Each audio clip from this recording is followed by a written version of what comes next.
तो हेलो दोस्तों। कैसे हैं आप सभी? आई होप आप सभी एकदम फिट एंड फाइन होंगे। तो दोस्तों, इससे पहले वाले हमने पार्ट वन में देखा था मटेरियल कॉस्टिंग का, जिसमें कंसेप्ट वन हमारा क्लियर हो चुका था एंड कंसेप्ट टू भी क्लियर हो चुका था। दोस्तों, आज का जो वीडियो है वो पार्ट टू है मटेरियल कॉस्टिंग का, जिसमें हम कंसेप्ट थ्री एंड उसी के साथ साथ हम कंसेप्ट फोर की बात करेंगे। तो विदाउट वेस्टिंग ऑफ टाइम चलिए स्टार्ट करते हैं आज के session.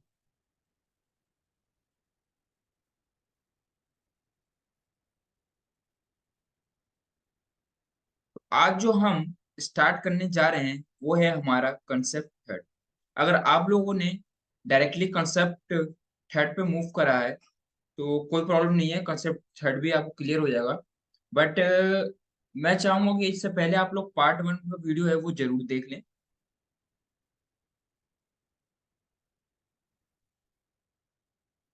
So let us start.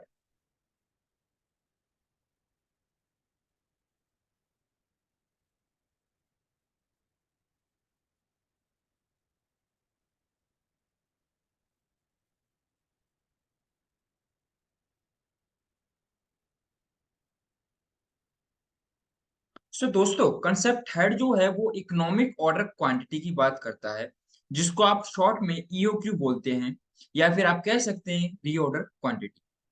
अभी तो हाल फिलहाल में आप ये समझिए कि इकोनॉमिक ऑर्डर क्वांटिटी और रीऑर्डर क्वांटिटी जो है वो सेम थिंग है। It is not a other thing. ठीक है। बट अभी आगे हम देखेंगे तो ये पता चलेगा कि रीऑर्डर क्वांटिटी क्या होता है और इकोनॉमिक ऑर्डर क्वांटिटी क्या होता है। तो जैसे कि बात करते हैं कि रीऑर्डर स्टॉक लेवल्स होता है। रीऑर्डर स्टॉक लेवल का मतलब क्या है? रीऑर्डर स्टॉक लेवल का मतलब ये हुआ कि when to order, when to order कब ऑर्डर करना चाहिए। रीऑर्डर स्टॉक लेवल का मतलब ये है व्हेन टू ऑर्डर कब ऑर्डर करना चाहिए। Reorder quantity and economic order quantity का मतलब ये है हाउ मच टू ऑर्डर, कितनी क्वांटिटी हमें ऑर्डर करने की जरूरत है। ठीक है। अब एक आएगा मैक्सिमम स्टॉक लेवल, जो अभी हम आगे जो है कंसेप्ट फोर जो है आपकी डिफरेंट स्टॉक लेवल्स, उसमें ये सारे देखने को मिलेंगे हमें। रीऑर्डर स्टॉक लेवल, साथ साथ maximum stock level, minimum stock level, average stock level, और उसी के साथ साथ डेंजर स्टॉक लेवल्स। बट अभी मैं बता दे रहा हूँ कि रीऑर्डर स्टॉक लेवल्स क्या होते हैं और रीऑर्डर क्वांटिटी और इकोनॉमिक ऑर्डर क्वांटिटी क्या होता है। अब बात आती है maximum stock level. Maximum stock level कहता है कि up to how much to stock, कितने लेवल तक हमें स्टॉक मेंटेन करके रखना है। मतलब मैक्सिमम स्टॉक लेवल से मतलब इतना, इतनी क्वांटिटी है कि सबसे ज्यादा इतने तक क्वांटिटी आप मेंटेन करके रखो अपने वेयर हाउस में, इससे ज्यादा रखने की जरूरत नहीं है। ये मैक्सिमम कैपेसिटी हो गई वेयर हाउस में रखने की। अब आता है minimum stock level. Minimum stock का मतलब ये है कि एटलीस्ट इतना तो होना ही चाहिए, कम से कम इतनी क्वांटिटी तो आपके वेयर हाउस में होना ही चाहिए।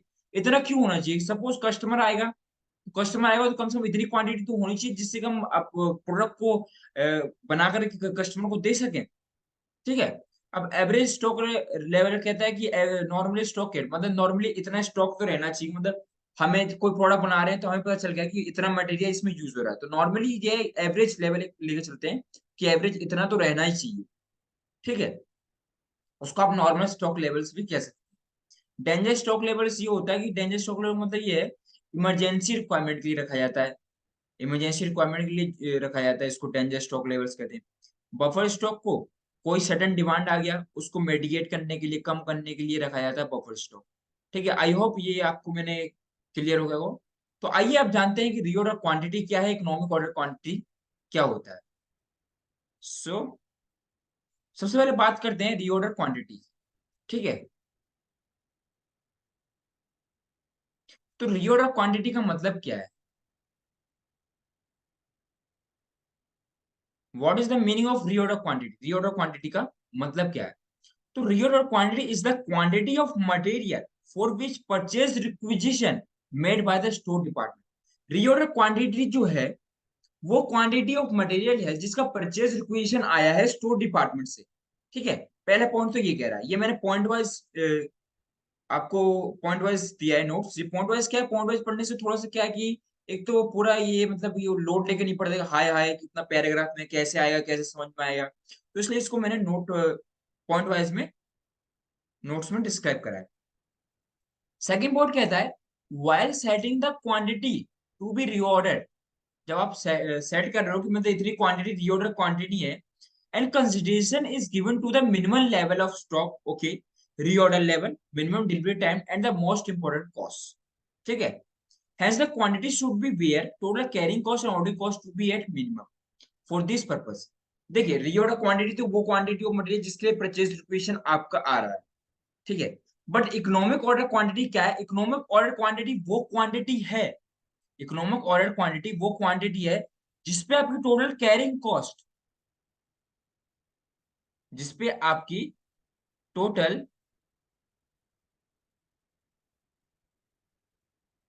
जिसकी आपकी टोटल कैरिंग कॉस्ट है वो मिनिमम आएगा, कम से कम। इकोनॉमिक ऑर्डर क्वांटिटी वो क्वांटिटी है जिसपे आपकी टोटल कैरिंग कॉस्ट है एंड ऑर्डरिंग कॉस्ट है वो सबसे कम आएगा, इसलिए इसको इकोनॉमिक ऑर्डर क्वांटिटी का नाम दिया गया है। तो इकोनॉमिक ऑर्डर क्वांटिटी अगर देखा जाए तो एक तरह से वो वाइडेड टर्म हो गया, बट रीऑर्डर क्वांटिटी देखा जाए तो वो स्मॉल हो गया, मतलब नैरो टर्म, ठीक है। रीऑर्डर क्वांटिटी का मतलब ये हो रहा है कि वो क्वांटिटी जो आप हो सकता है उस पे क्या है आपका जो कैरिंग कॉस्ट है, ऑर्डरिंग कॉस्ट है, वो हो सकता है कि ज्यादा हो, बट इकोनॉमिक ऑर्डर क्वांटिटी क्या है, मिनिमम होगा। इकोनॉमिक ऑर्डर क्वांटिटी पे आपकी कॉस्ट जो है, ऑर्डरिंग कॉस्ट और कैरिंग कॉस्ट होगा, वो सबसे कम होगा, मिनिमम होगा, ठीक है। देखिए आप जानते हैं इकोनॉमिक ऑर्डर क्वांटिटी का मतलब क्या है? इकोनॉमिक ऑर्डर मैंने तो ऑलरेडी बता दिया है, फिर भी एक बार देख लेते हैं डेफिनेशन क्या कहना चाहता है। इकोनॉमिक ऑर्डर क्वांटिटी वो साइज ऑफ ऑर्डर है which gives a maximum economy, सबसे ज्यादा economy in purchasing any material, कोई मटेरियल को परचेज करने के लिए मैक्सिमम इकोनॉमिक देता है, ठीक है। ऑप्टिमम लेवल पे होता है, उसकी मिनिमम कॉस्ट होती है, ऑलरेडी मैं बता चुका हूँ आपको उनकी मिनिमम कॉस्ट होती है, ठीक है। तो जब आप इकोनॉमिक ऑर्डर क्वांटिटी देख रहे हो तो उस समय आपको दो फैक्टर को कंसीडर करने की जरूरत है। कौन कौन से दो फैक्टर हैं आपके? पहला है आपका कॉस्ट ऑफ परचेजिंग और carrying of material, that is carrying cost, and second is ordering cost. दो फैक्टर को आपको कंसीडर करने की जरूरत है जब आप इकोनॉमिक ऑर्डर क्वांटिटी निकाल रहे हैं। जब आप लार्जर क्वांटिटी परचेज करेंगे, if you purchase a larger quantity may decrease the unit cost of acquisition. Unit cost मतलब क्या है कि आप जिससे बहुत हाई क्वांटिटी में मटेरियल परचेज कर, बहुत ज्यादा हाई क्वांटिटी, तो उस केस में क्या होगा कि जो आपका जो सप्लायर है जिससे आप परचेज कर रहे हो, तो वो क्या कहेगा, ठीक है भाई साहब हम आपको इतनी क्वांटिटी देंगे बट उस पर आपको डिस्काउंट दे देंगे। तो आप कहे वो ठीक है इतनी हम क्वांटिटी लेना चाह रहे हैं तो इतने डिस्काउंट मिल रहा है, तो उसमें क्या है कि यूनिट कॉस्ट ऑफ एक्विजिशन है वो कम हो रही है आपकी, बट ये जो सेविंग जो है आपकी ये ज्यादा नहीं होना चाहिए cost of carrying of material, मतलब कैरिंग कॉस्ट से ज्यादा नहीं होना चाहिए जो आपको डिस्काउंट मिलता है, ठीक है। मतलब सेविंग जो है आपकी वो इससे ज्यादा नहीं होनी चाहिए। अब इसका फॉर्मूला क्या होता है? हमने देखा कि इकोनॉमिक ऑर्डर क्वांटिटी बहुत देर से देख रहे हैं कि इकोनॉमिक ऑर्डर क्वांटिटी होता है, इकोनॉमिक ऑर्डर क्वांटिटी। अब इसका फॉर्मूला क्या है इकोनॉमिक ऑर्डर क्वांटिटी? तो आइए वो भी देख लेते हैं। तो इकोनॉमिक ऑर्डर क्वांटिटी का फॉर्मूला क्या है?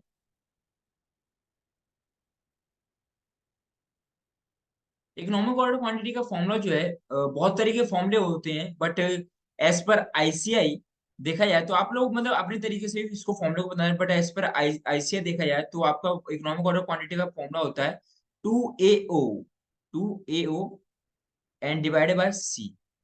ए होता है, ए बताता है आपका डिमांड ऑफ रॉ मटेरियल, ठीक है, जो कि आपका या तो ईयरली भी हो सकता है, ठीक है। ओ बताता है आपका कॉस्ट ऑफ प्लेसिंग ऑफ मतलब ऑर्डरिंग कॉस्ट, ठीक है, एक ऑर्डर को प्लेस करने की कितनी कॉस्ट है। सी बताता है कॉस्ट ऑफ कैरिंग, मतलब पर एनम निकालना है आपको कॉस्ट ऑफ कैरिंग, ठीक है। अब बात है ऑर्डरिंग कॉस्ट का मतलब क्या होता है? ऑर्डरिंग कॉस्ट का मतलब क्या है? The cost which are associated with the purchase और ऑर्डर, मतलब ऑलरेडी बता चुका हूं, मतलब ऑर्डरिंग जो आप ऑर्डर करेंगे तो ऑर्डर करने पे जो आपकी कॉस्ट इन्वॉल्व होती है उसको ऑर्डरिंग कॉस्ट का नाम दिया गया है, ठीक है। और जब आप कॉस्ट, आप कोई मटेरियल वाले ऑर्डर करूंगे तो ऑर्डर करेंगे तो जो ऑर्डरिंग कॉस्ट है उसको आप जो आपकी कॉस्ट लगेगी उसको ऑर्डरिंग कॉस्ट का नाम दिया गया है। अब सपोज एनुअल ऑर्डरिंग कॉस्ट क्या होता है? What is the meaning of annual ordering cost? तो एनुअल ऑर्डरिंग कॉस्ट क्या हुआ? ये टोटल नंबर ऑफ ऑर्डर्स हैं इन है, पूरे साल में कितने number of order, number of order आप कैसे निकालेंगे वो भी देखते हैं, ठीक है। इनटू करेंगे ऑर्डरिंग कॉस्ट पर ऑर्डर से, okay, ordering cost per order से हमने इनटू कर दिया, ठीक है। अब जो आपका एनुअल रिक्वायरमेंट है डिवाइड देंगे क्वांटिटी ऑर्डर ईच टाइम या फिर इकोनॉमिक ऑर्डर क्वांटिटी, उसमें इंटू कर देंगे ऑर्डरिंग कॉस्ट पर। तो जो नंबर ऑफ ऑर्डर जो आपका निकलेगा वो आपका निकलेगा एनुअल रिक्वायरमेंट है, that is a, divided by या तो ईओक्यू होगा हमारे पास या फिर नॉन ईओक्यू होगा। दैट इज नॉन ईओक्यू का मतलब ये है कि सपोज क्वेश्चन में आपको कह रहा है कि ईओक्यू ईओक्यू यूनिट्स निकालिए, आपने निकाल दिया, ठीक है। अब क्वेश्चन ये कह रहा है कि अगर 5000 यूनिट्स या 6000 यूनिट्स अगर हम परचेज करते हैं तो कितने की कॉस्ट पड़ेगी, वो कहता है। तो वो 5000 यूनिट 6000 यूनिट जो आपको दे रहा है क्वेश्चन में, वो आपको क्वांटिटी ऑर्डर इस टाइम है या फिर आप कह सकते हैं रीऑर्डर क्वांटिटी है, वो इकोनॉमिक ऑर्डर क्वांटिटी नहीं है। क्योंकि इकोनॉमिक ऑर्डर क्वांटिटी पे मैंने ऑलरेडी बताया कि जो आपकी कॉस्ट रहेगी ordering cost and that is carrying cost, वो मिनिमम रहेगी, सबसे कम, ठीक है। अब कैरिंग कॉस्ट की बात करते हैं। कैरिंग कॉस्ट का मतलब क्या है? कैरिंग कॉस्ट का मतलब क्या है कि cost of holding, cost of holding. Carrying cost का मतलब क्या है? कैरिंग कॉस्ट का मतलब ये है cost of holding and carrying of inventory है। जो आप इन्वेंट्री को केयर कर रहे हैं उसमें जो कॉस्ट इन्वॉल्व है उसको, इसमें क्या क्या इन्वॉल्व होगा, आपका इंटरेस्ट आ जाएगा, ठीक है। प्रॉपर्टी टैक्स वगैरह भी इंक्लूड होगा, ये उनके लिए इंपॉर्टेंट होता है। कुछ लोग क्या होता है कंफ्यूज हो जाते हैं कि हाई कैरिंग कॉस्ट दे दिया, हमें इंटरेस्ट भी दे दिया है, इंटरेस्ट भी, तो क्या इंटरेस्ट को हम कैरिंग कॉस्ट का पार्ट मानेंगे? दैट इज, हाँ, मानेंगे। आईसीए के क्वेश्चंस में तो मैंने बहुत देखा है, बाकी बीकॉम के क्वेश्चंस में भी मे भी हो सकता है, मैं श्योर नहीं हूँ, हो भी सकता है, लेकिन फिर भी आप लोग समझ के चलिए। और स्टोरेज कॉस्ट है, स्टोरेज कॉस्ट तो कैरिंग कॉस्ट का पार्ट में, कोई और कॉस्ट हो गई इन्वॉल्व, तो ये सब कैरिंग कॉस्ट का पार्ट होगा। एनुअल कैरिंग कॉस्ट क्या होगा? जो आपकी एवरेज इन्वेंट्री है, एवरेज इन्वेंट्री है वो ले लो और average carrying cost per unit into कर दो, तो एवरेज इन्वेंट्री क्या हुआ, या तो ईओक्यू डिवाइडेड बाई 2 कर दो या फिर आपको जो क्वांटिटी ऑर्डर इस टाइम है डिवाइडेड बाई 2 कर दो, तो ये आ जाएगा आपका एवरेज इन्वेंट्री। अब बात करते हैं कि दोस्तों टोटल कॉस्ट जो होती है वो टोटल कॉस्ट में क्या क्या कॉस्ट इन्वॉल्व होगा, कौन कौन से कॉस्ट जो है वो इन्वॉल्व होनी चाहिए टोटल कॉस्ट। तो टोटल कॉस्ट में दो कॉस्ट रहेगी आपकी, कौन कौन सी दो कॉस्ट रहेगी? पहला आएगा associated cost, associated that is ordering cost and plus carrying cost, okay. And second is purchase cost. Purchase cost क्या होता है? परचेज कॉस्ट में आपको विद डिस्काउंट भी हो सकता है, विदाउट डिस्काउंट भी हो सकता है, ये भी मैं बता दूंगा आगे, अभी देखने वाले हैं यूक्यू वर्सेस नॉन यूक्यू वाला, ठीक है। वो कॉन्सेप्ट भी अभी क्लियर करूंगा मैं आपको। अभी ये मान के चलो कि एक में डिस्काउंट दे रहा है, मैं एक में डिस्काउंट नहीं दे रहा, ये परचेज कॉस्ट, ठीक है। नेक्स्ट देखते हैं। अब ये जो आईसीआई की स्टडी मटेरियल है उसमें ये दिया हुआ था, जैसे कि ये कुछ लोगों ने इकोनॉमिक्स पढ़ चुके हैं तो ये उनको अच्छी तरीके से समझ में आ जाएगा, फिर भी मैं समझाने की कोशिश करता हूँ, आप लोग इस डायग्राम से क्लियर हो जाएगा कि मतलब ईओक्यू लेवल पे क्या होता है और नॉन ईओक्यू लेवल पे क्या होता है। तो जैसे कि ये जो है आपका कैरिंग कॉस्ट दिया है, ये क्या दिया है, ये कैरिंग कॉस्ट दिया है, एंड ये जो है ऑर्डरिंग कॉस्ट दिया हुआ है। अब ये आपकी जो ये जा रही है सप्लाई वाला कर्व जो है, एक तरह सप्लाई कर्व हम कहते थे, ठीक है, बहुत लोगों को याद होगा। तो ये ऑर्डर क्वांटिटी हो गया, एंड ये जा रहा है आपका, ये ईओक्यू हो गया, ठीक है। अब ये जो टोटल कॉस्ट है यहाँ पे, ये जो है ये टोटल कॉस्ट है। अब जहां पर आपकी carrying cost and ordering cost minimum होगी, वो ये वाला लेवल होगा जहां पे इंटरसेक्ट हो रहा है, ये इंटरसेक्ट हो रहा है ना ये वाला पॉइंट, तो यहाँ पे जो है आपकी कैरिंग कॉस्ट और ऑर्डरिंग कॉस्ट है वो सबसे कम है। आई होप आप लोगों को क्लियर हो गया हो।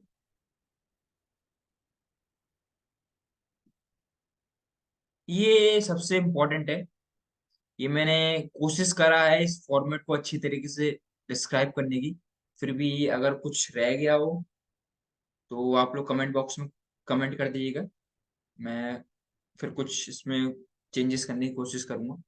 तो ईओक्यू वर्सेस नॉन ईओक्यू दोस्तों बहुत इंपॉर्टेंट है, आईसीआई के जो सीए स्टूडेंट है उनके लिए तो बहुत इंपॉर्टेंट है, बाकी बीकॉम में भी मे बी आ सकता है कि मतलब ईओक्यू और नॉन ईओक्यू में आप डिफरेंस बताइए।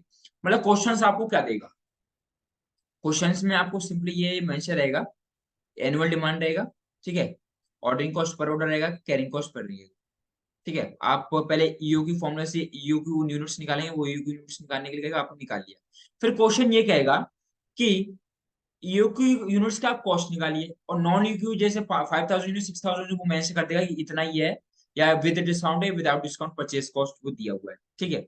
अब कहेगा कि दोनों को कंपेयर करके बताओ कि टोटल कॉस्ट जो है कितनी कम है या कितना सेव हो रहा है, हमें कौन सा में ईओक्यू यूनिट्स मतलब कंपनी को अडेप्ट करना चाहिए या नॉन ईओक्यू यूनिट्स अडेप्ट करना। तो आप ये फॉर्मेट जो मैंने बनाया है यही फॉर्मेट आप यूज करिएगा, ठीक है। इससे क्या है, प्रेजेंटेशन काफी अच्छे से आपको देखने को मिलेगा।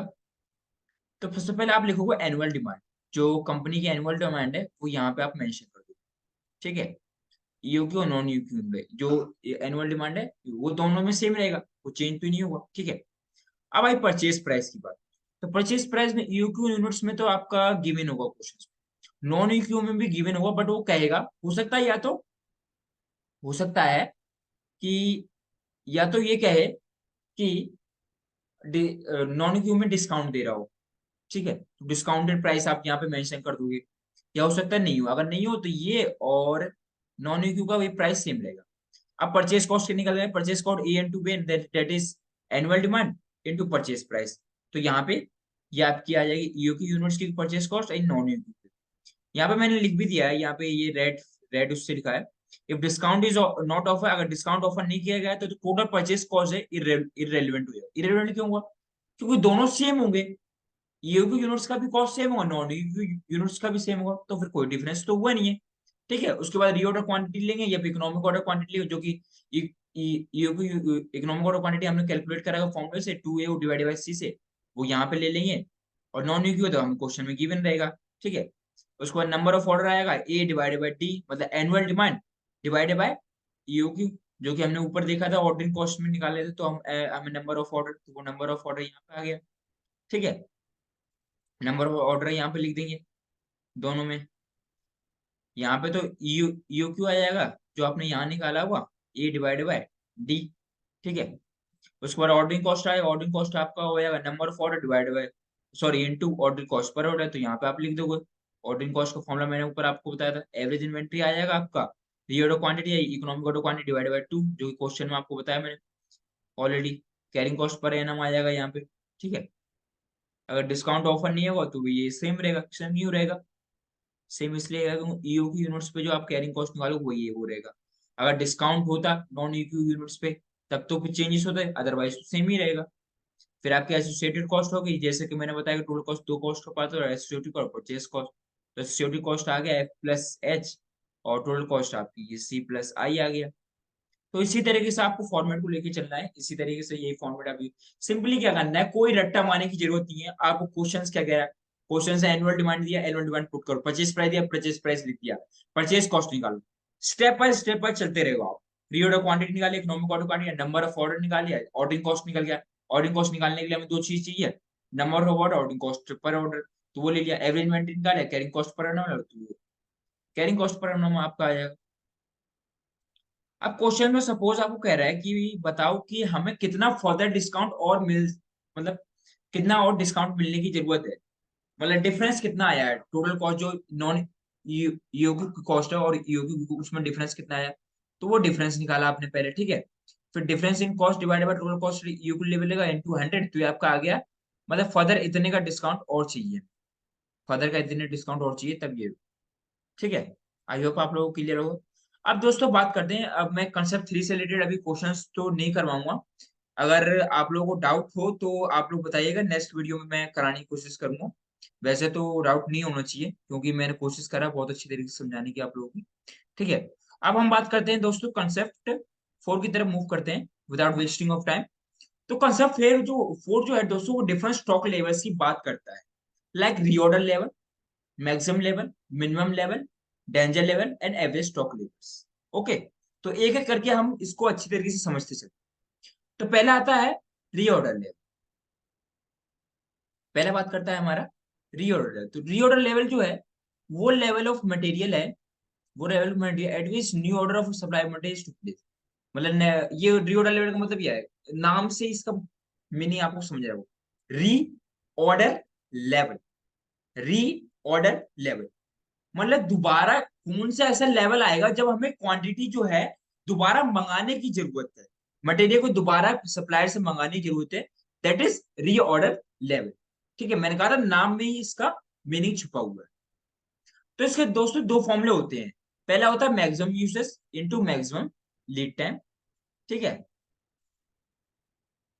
पहला फॉर्मूला होता है आपका maximum usage into maximum lead time.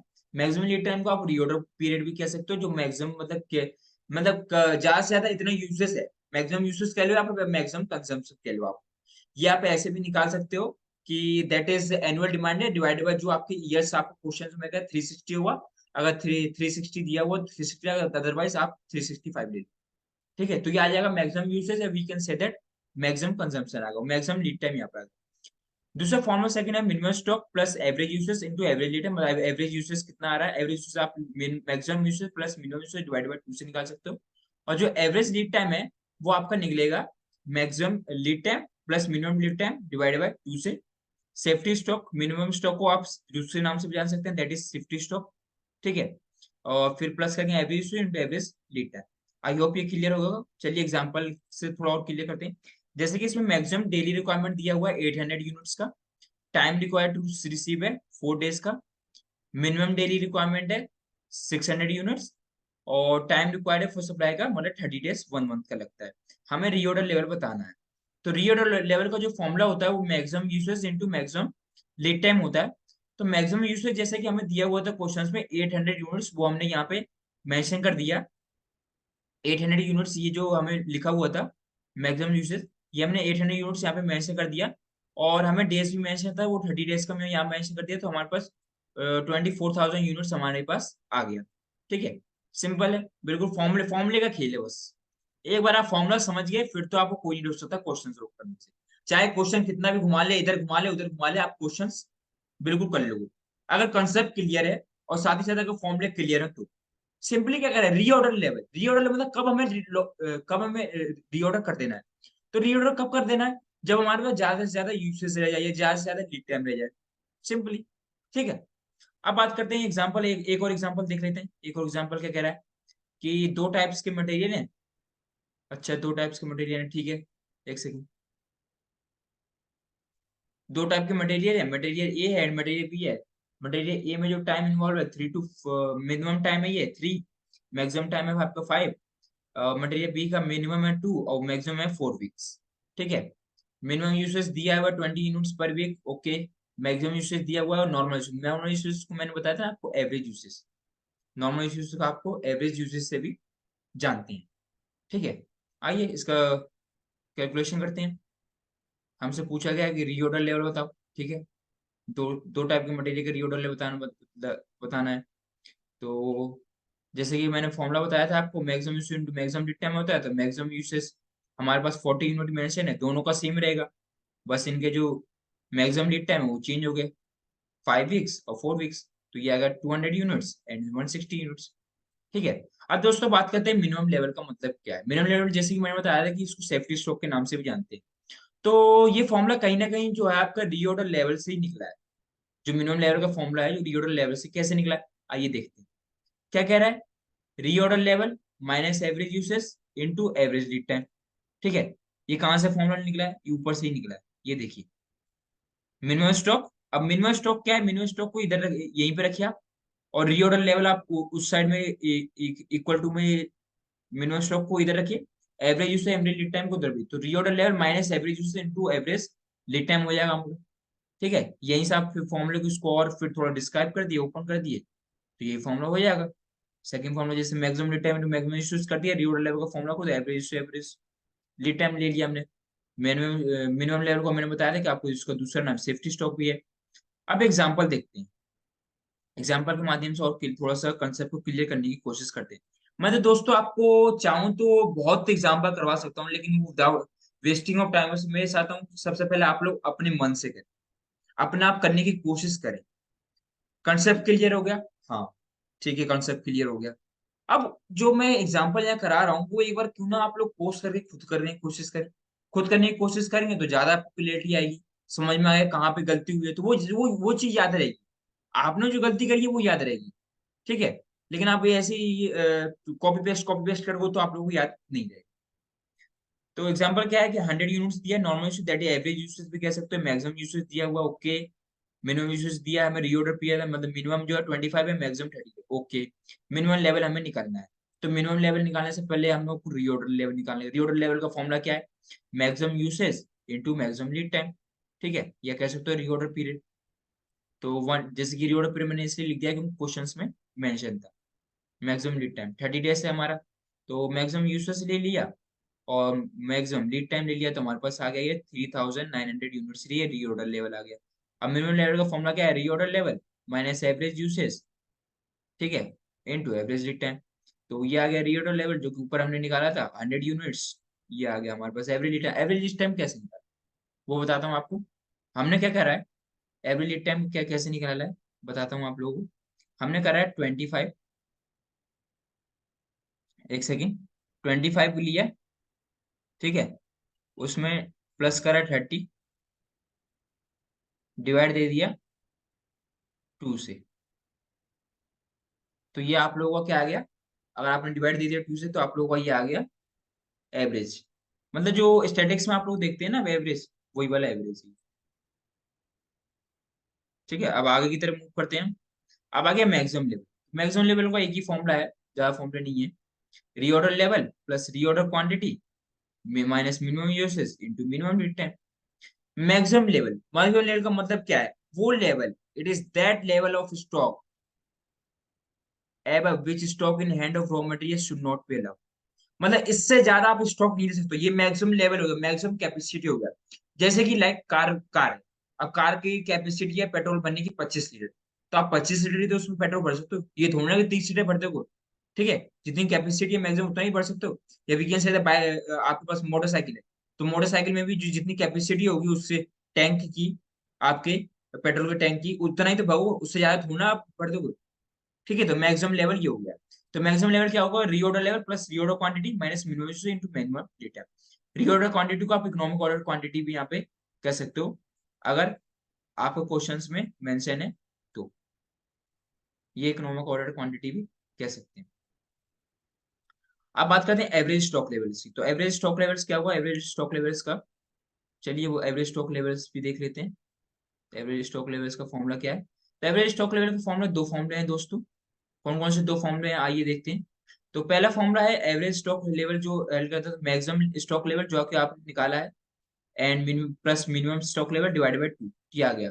या फिर आप ऐसे भी कह सकते हो minimum stock level plus reorder quantity divided by 2। ये हो गया average stock level. Average stock level simple है, जैसा कुछ नहीं है, एवरेज निकालना है, maximum plus minimum divided by 2। And the second formula is minimum stock level plus reorder quantity divided by 2। दोनों से हो सकता है थोड़ा सा डिफरेंट आंसर डिफरेंट आएगा, ये नहीं कि दोनों फॉर्मूले से आंसर सेम ही आने वाला। ओके, ठीक है, आप कोई भी फॉर्मूला यूज कर सकते हैं, बट अगर जैसा क्वेश्चंस में दिया हुआ आपको डाटा, उसी हिसाब से आपको फॉर्मूला यूज करिएगा। ठीक है, अब डेंजर लेवल हो सकता है, डेंजर लेवल होता है average to maximum data from, मतलब डेंजर लेवल है। ये डेंजर लेवल है, मतलब कि इस ये ऐसा लेवल है जो डेंजर हो सकता है पूरी एंटिटी के लिए। तो इस लेवल पे हमें ये डेंजर लेवल भी एक निकाला जाता है हर कॉस्टिंग में, कॉस्ट डिपार्टमेंट। तो दोस्तों आज के लिए इतना ही, ये था मेरी तरफ से आज का मटेरियल कॉस्टिंग का पार्ट 2, जिसमें आज हमने देखा concept 3 EOQ and concept 4 different stock levels. अब दोस्तों हम पार्ट थ्री में बात करेंगे। पार्ट 3 में हम देखेंगे आपका, पार्ट 3 जो आएगा, पार्ट 3 में हम देखेंगे inventory stock out, inventory stock out situations देखेंगे। उसके साथ ही साथ एबीसी एनालिसिस भी मैं कराने की कोशिश करूंगा। ठीक है, तो इन्वेंटरी स्टॉक आउट देखने वाले हैं हम, एंड एबीसी एनालिसिस भी जो कराने वाला हूँ, और मे भी हो सकता है इन्वेंटरी टर्नओवर रेशियो भी हम देख लें। तो थैंक यू सो मच, आज के लिए इतना ही, गुड बाय।